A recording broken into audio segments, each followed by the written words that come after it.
हाय।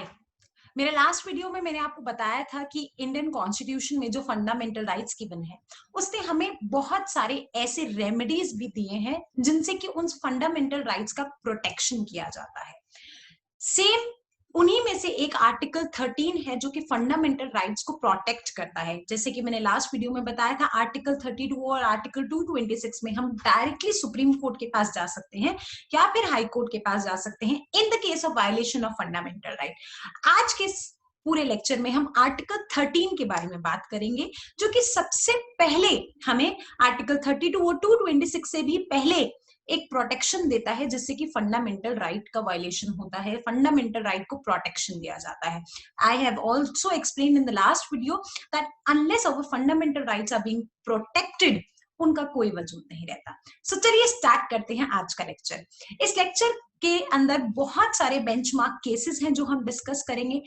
13 article के 4 major clauses हैं वो हम डिस्कस करेंगे, और साथ में doctrine of eclipse and doctrine of severability हम लोग डिस्कस करेंगे।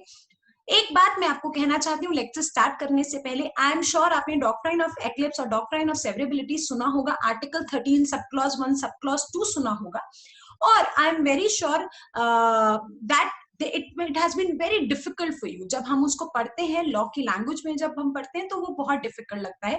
और अगर आप कोई भी लॉ एंट्रेंस लिख रहे हैं तो आई एम श्योर आपके लिए डॉक्ट्रिन ऑफ एक्लिप्स और डॉक्ट्रिन सेवरेबिलिटी बहुत बहुत बहुत इंपॉर्टेंट है।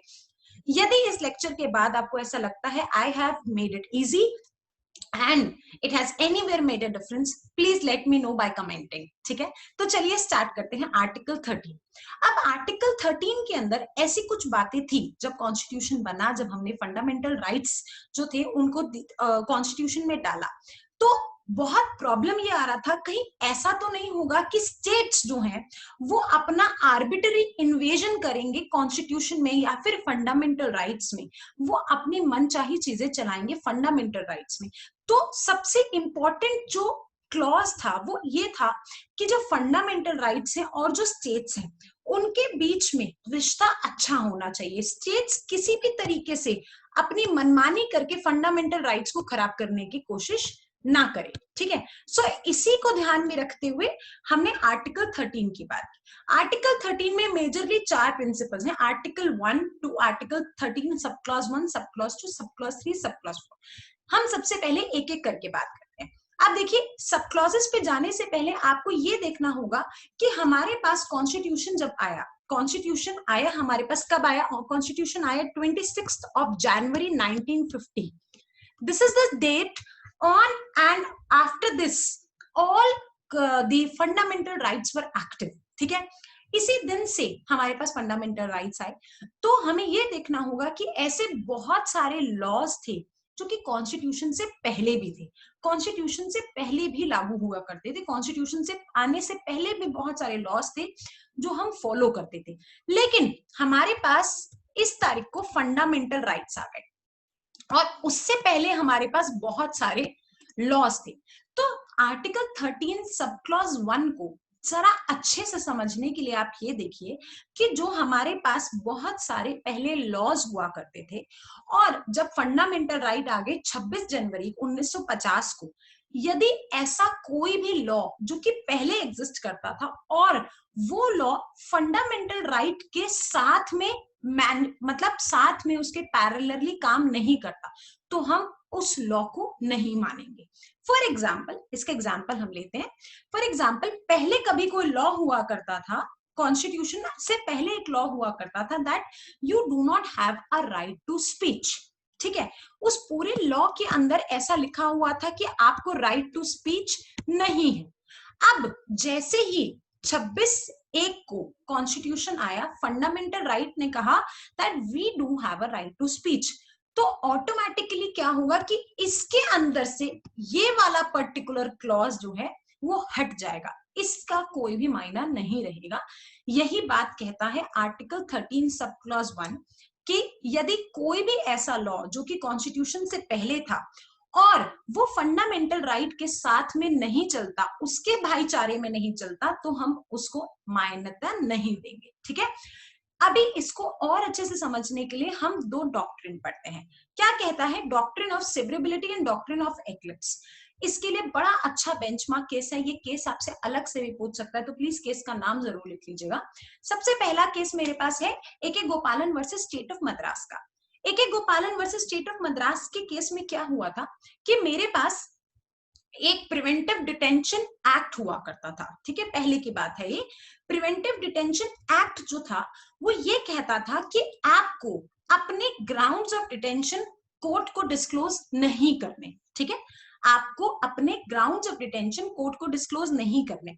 ये प्रिवेंटिव डिटेंशन एक्ट बड़े से एक्ट का सेक्शन 14 एक छोटा सा क्लॉज था। सेक्शन 14 एक क्लॉज ऐसा था जो कहता था कि आपको अपने ग्राउंड्स ऑफ डिटेंशन डिस्क्लोज नहीं करने। अब ये वाला जो पर्टिकुलर क्लॉज है ये फंडामेंटल राइट के अगेंस्ट है। ठीक है, अब क्या हुआ, जब 26 जनवरी 1950 को हमारे पास फंडामेंटल राइट्स आए तो हमने देखा कि ये पुराना एक्ट मतलब pre constitutional act which is preventive detention act, उसका ये वाला पर्टिकुलर क्लॉज जो है सेक्शन 14 जो है वो फंडामेंटल राइट के साथ में नहीं चल रहा, तो हम उस पर्टिकुलर क्लॉज को हटा देंगे। सिंपल सी बात है कि हमने क्या करा कि प्रिवेंटिव डिटेंशन एक्ट में से सेक्शन 14 को माइनस कर दिया। सेक्शन 14 को क्यों माइनस करा, क्योंकि ये फंडामेंटल राइट के अगेंस्ट का हम कर रहा था। बस इसी बात को बोलते हैं डॉक्ट्रिन ऑफ सेवरेबिलिटी या फिर डॉक्ट्रिन ऑफ सेपरेबिलिटी। मैंने प्री कॉन्स्टिट्यूशनल लॉ के अंदर से ऐसे किसी भी लॉ को जो कि फंडामेंटल राइट के साथ में मिलकर काम नहीं करेगा उसको सेपरेट कर दिया। That's it, that is called doctrine of severability या फिर डॉक्ट्रिन ऑफ सेपरेबिलिटी। ठीक है, तो ये कहां से आया मेरे पास, AK गोपालन versus state of Madras case. अब हम दूसरा डॉक्ट्रिन देखते हैं, आर्टिकल 13 सब क्लॉज 1 का ही जो हिस्सा है। डॉक्ट्रिन ऑफ एक्लिप्स क्या बोलता है, आपको डॉक्ट्रिन ऑफ सेवरेबिलिटी समझ आ गया। डॉक्ट्रिन ऑफ एक्लिप्स क्या बोलता है, एक्लिप्स का मतलब क्या होता है, छुपाना, एक तरीके से हाइड करना, पर्दा लगाना। अभी देखिए हमने डॉक्ट्रिन ऑफ सेवरेबिलिटी में हमने पढ़ा कि यदि कोई भी एक बड़ा सा एक्ट है जिसका एक छोटा सा हिस्सा है जो कि फंडामेंटल राइट के वायलेशन का है, तो हम उस हिस्से को नहीं लेंगे, हम सिर्फ आधे हिस्से को ही रखेंगे। इसको बोलते हैं डॉक्ट्रिन ऑफ सेपरेबिलिटी। ठीक है, अब क्या हुआ, डॉक्ट्रिन ऑफ एक्लिप्स ने क्या करा, वो सिंपली ये बोलता है कि आप क्या करो, ये जो बाकी का हिस्सा है, बाकी का हिस्सा मान लीजिए आपका ये वाला जो बाकी का हिस्सा है, आप इस हिस्से को इनएक्टिव मत करो, आप इस हिस्से को इनएक्टिव मत करो, आप इसको सिर्फ नॉन ऑपरेटिव कर दो। आप इसको बोल दो कि नॉन ऑपरेटिव है, यदि बाद में कभी कोई अमेंडमेंट आया और क्या पता कि ये वाला हिस्सा जो है ये फंडामेंटल राइट के भाईचारे में चलना शुरू कर दे, तो आप इसको ऑपरेटिव कर देना। अभी फिलहाल आप इसको बिल्कुल हटाओ मत अपनी जिंदगी से, इसको डेड कर दो, आप इसको स्लीपिंग पार्टनर कर दो। ठीक है, जब ये स्लीप करने लगेगा डोरमेंट कर दो, यदि कभी कोई अमेंडमेंट आया तो आप क्या करिएगा, आप इसको एक्टिव कर दीजिएगा। That is what doctrine of eclipse, मतलब आप उसको अभी छुपा दो, ऐसा लगे कि वो है ही नहीं, लेकिन वो है। कब आएगा, जब कभी कोई अमेंडमेंट आए। इसको हम बड़े अच्छे केस से समझते हैं, केस का नाम है Bikaji versus state of Madhya Pradesh. इसमें क्या हुआ था, बिरार मोटर व्हीकल एक्ट आया था, 1947 की बात है। 1947 में बिरार मोटर व्हीकल एक्ट में ये बात लिखी थी कि state government was empowered to take over entire motor transport business. ठीक है, ऐसा मोटर व्हीकल एक्ट में लिखा था। लेकिन जैसे ही कॉन्स्टिट्यूशन आया तो ये तो कॉन्स्टिट्यूशन में आर्टिकल 19 के खिलाफ था, मतलब आर्टिकल 19 का वायलेशन था, फंडामेंटल राइट के अगेंस्ट थी ये बात। तो क्या हुआ, हमने डॉक्ट्रिन ऑफ सेवरेबिलिटी लगाकर इसको अलग कर, इस पर्टिकुलर क्लॉज को अलग कर दिया कि स्टेट जो है उसको कोई मोनोपोली नहीं दी जाएगी। लेकिन बाद में कॉन्स्टिट्यूशन में एक अमेंडमेंट आया जिसमें आर्टिकल 19 सब क्लॉज 6 से ये ऐड की गई बात कि कुछ ऐसे बिजनेसेस हैं जिसके अंदर हम स्टेट को मोनोपोली देते हैं, स्टेट जो है वो रेगुलेट कर सकती है। तो एक बात बताइए, अब डॉक्ट्रिन ऑफ एक्लिप्स ने क्या किया था, उस पर्टिकुलर क्लॉज को जो पहले डोरमेंट कर दिया गया था, जैसे ही ये अमेंडमेंट आएगा वैसे ही वो वाला पर्टिकुलर क्लॉज एक्टिव हो जाएगा, वो ऑपरेटिव हो जाएगा। बस इसी को बोलते हैं doctrine of severability and doctrine of eclipse. तो मतलब सेवरेबिलिटी या सेपरेबिलिटी से मैंने सेपरेट कर दिया उन चीजों को जो कि फंडामेंटल राइट से नहीं मिलती थी, लेकिन जो नीचे बच गई मतलब नहीं मिलती थी उनको भी मैंने इनएक्टिव नहीं करा, उनको सिर्फ फिलहाल छुपा दिया है और छुपा के कहा कि यदि बाद में कभी कोई अमेंडमेंट आएगा तो हम आपको ऑपरेटिव कर देंगे। दैट्स इट, यही होता है doctrine of severability and doctrine of eclipse. अब आगे बढ़ते हैं। आर्टिकल 13 सब क्लॉज 2 के अंदर पोस्ट कॉन्स्टिट्यूशनल लॉज की बात की गई थी। पोस्ट कॉन्स्टिट्यूशनल लॉज में यह कहा गया कि आर्टिकल 13(1) में तो कहा कि पहला कोई लॉ है, लेकिन 13(2) में यह बात की गई कि बाद में भी कॉन्स्टिट्यूशन के बाद भी स्टेट के पास ऐसा कोई भी राइट नहीं है कि वो कोई भी ऐसा लॉ बना सके जो कि फंडामेंटल राइट के अगेंस्ट है। मतलब स्टेट कभी भी कोई भी ऐसा लॉ नहीं बना सकती जो कि फंडामेंटल राइट के अगेंस्ट है। That's it. अब वो अगेंस्ट है या नहीं है उसको हम फिर से जाके डॉक्ट्रिन ऑफ एक्लिप्स और डॉक्ट्रिन ऑफ सेवरेबिलिटी से चेक करेंगे। दैट्स इट, यही बात कहती है आर्टिकल 13 सब क्लॉज 2। बड़ा आसान है ना, ये समझ आ रहा है आपको। अब आगे हम बात करते हैं। इस बात को समझने के लिए बड़ा इंपॉर्टेंट केस है। अगेन ये केसेस मैं आपको क्यों बता रही हूँ, क्योंकि ये आपसे डायरेक्ट केस का नाम पूछ लेता है पेपर में। केस है state of Gujarat versus Ambika mills. बड़ा इंपॉर्टेंट केस है क्योंकि डॉक्ट्रिन ऑफ सेवरेबिलिटी और एक्लिप्स लगाने के बावजूद भी, स्टेट के इस बात को बताने के बावजूद भी कि आप फंडामेंटल राइट के अगेंस्ट कुछ नहीं बना सकते हो, फिर भी बहुत ज्यादा प्रॉब्लम था क्योंकि क्लैरिटी नहीं मिल रहा था कि क्या होगा क्या नहीं होगा। अब एक बात को, इस केस को समझने से पहले आप एक बात मेरी समझिए। फॉर एग्जाम्पल, हमारे पास if I am a non-citizen, if I am a non-citizen of a country और if I am a company, तो मेरे को तो फंडामेंटल राइट्स मिले ही नहीं है। जब मुझे कोई फंडामेंटल राइट्स मिले ही नहीं है तो क्या अगर स्टेट ने कोई ऐसा लॉ बनाया जो कि फंडामेंटल राइट के अगेंस्ट है तो क्या वो मुझ पर लागू होगा या नहीं होगा? यही सवाल उठ रहा था state of Gujarat versus Ambika mills में। इसमें क्या हुआ था, लेबर वेलफेयर फंड एक लेबर वेलफेयर फंड था जिसको चैलेंज किया गया और अब ये बात हुई कि इस पर्टिकुलर केस के अंदर जो लॉज बने हैं वो लॉज जो हैं वो उनके खिलाफ बने हैं जो कि कंपनी है।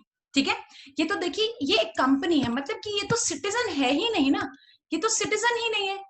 यहाँ पे तो पूरी कंपनी के खिलाफ बात हो रही थी, तो कंपनी को तो फंडामेंटल राइट ही नहीं मिले। इस केस में सुप्रीम कोर्ट ने मुझे ये कहा कि, ध्यान से समझिएगा, सुप्रीम कोर्ट ने मुझे कहा कि यदि ऐसा कोई भी इंसान है जिसको फंडामेंटल राइट्स मिले ही नहीं है, अगर आपको फंडामेंटल राइट्स मिले ही नहीं है, क्यों नहीं मिले? Because you are a company और you are a non citizen.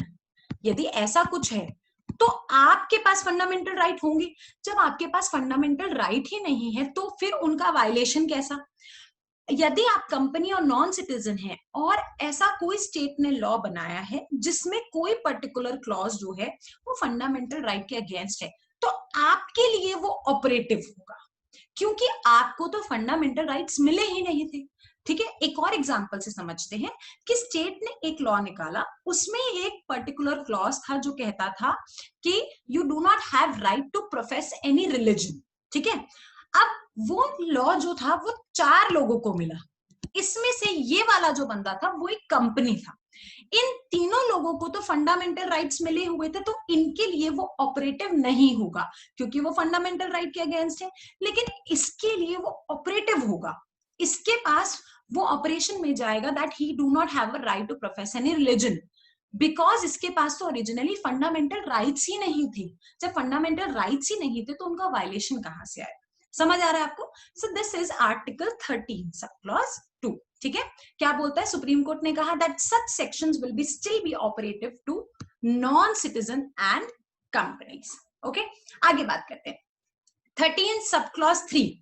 बड़ी अच्छी बात बोली उसने 13 सब क्लॉज 3। वो ये कहता है कि व्हाट इफ कोई अमेंडमेंट आ गया, अगर कोई अमेंडमेंट आ गया फंडामेंटल राइट्स में ही कोई अमेंडमेंट हमने डाल दिया, तो भी क्या हम कॉन्स्टिट्यूशनल अमेंडमेंट को भी दोबारा से फंडामेंटल राइट में चेक करेंगे?